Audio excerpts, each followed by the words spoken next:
বন্দরনগরী চট্টগ্রামের ব্যবসায়িক কল্যাণ সংগঠন চকবাজার ব্যবসায়ী কল্যাণ সমবায় সমিতি লিমিটেডের উদ্যোগে ইফতার মাহফিল ও আলোচনা সভা অনুষ্ঠিত হয়ে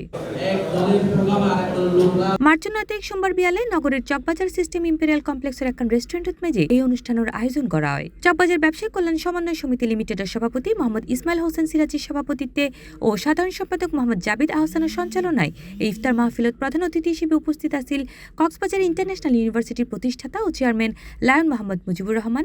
বিশেষ অতিথি হিসেবে উপস্থিত আছেন Cox's Bazar chamber of commerce and ইন্ডাস্ট্রিজের সভাপতি অধ্যক্ষ ডক্টর মোহাম্মদ সানাউল্লাহ। আমাদের সমিতি প্রতিষ্ঠা হওয়ার পর থেকেই আমরা বছরে বার্ষিক ফুর্তি উৎসব, তারপরে মধ্যখানে এজিএম, তারপরে রমজান মাসে ইফতার, এগুলো আমরা প্রতিনিয়ত আমাদের নিয়মিত প্রোগ্রাম হিসেবে আমরা পরিচালনা করি। এবং আমাদের সমিতিটা হচ্ছে দল যার যার সমিতি সভা, এখানে কোনো দল নেই, প্রত্যেক পার্টির লোকেরাই আমাদের সমিতির সদস্য।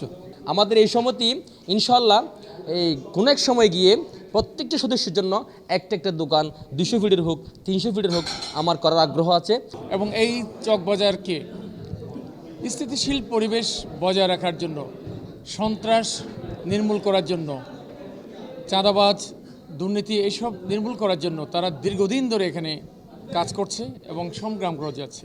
এছাড়াও বিশেষ অতিথি হিসেবে আরও উপস্থিত আছেন সমিতির উপদেষ্টা এম জহিরুল ইসলাম, রাজাউল হক চৌধুরী ও আকবর খান সহ সমিতির অন্যান্য সদস্যসকল। ইফতার মাহফিলের উদ্বোধন ঘোষণা করেন নাদিম মোহাম্মদ নুরুন নবী, স্বাগত বক্তব্য রাখে মোহাম্মদ ইউসুফ এবং মাহফিল বাস্তবায়নে সার্বিক সহযোগিতা করে শামসুল ইসলাম ও ফজলে রাব্বি সহ সমিতির অন্যান্য সদস্যসকল। অনুষ্ঠানত মেজে এই সময় চকবাজার এলাকার বিশিষ্ট ব্যবসায়ী এবং গণ্যমান্য ব্যক্তিবর্গগুলো উপস্থিত আছেন। ইফতারের পূর্ববর্তী আলোচনা সভাত মেজে বক্তব্য ব্যবসায়ীগুলো পারস্পরিক ঐক্য ও জনকল্যাণমূলক হাজত মেজে সমিতির ভূমিকার ওয়ার গুরুত্বারোপ করে রমজানের পবিত্রতা রক্ষা এবং ব্যবসায়ীগুলোর স্বার্থ সংরক্ষণে ব্যাগ ভেদাভেদ ভুলিয়ে দলমত নির্বিশেষে ব্যাগ পুনরায় একযোগে হাজ করিবার আহ্বান জানানো হয় এবং আলোচনা সভা শেষে দেশ ও জাতির সমৃদ্ধি এবং ব্যবসায়ীগুলোর কল্যাণ কামনা করিয়ে বিশেষ মোনাজাত করা হয়।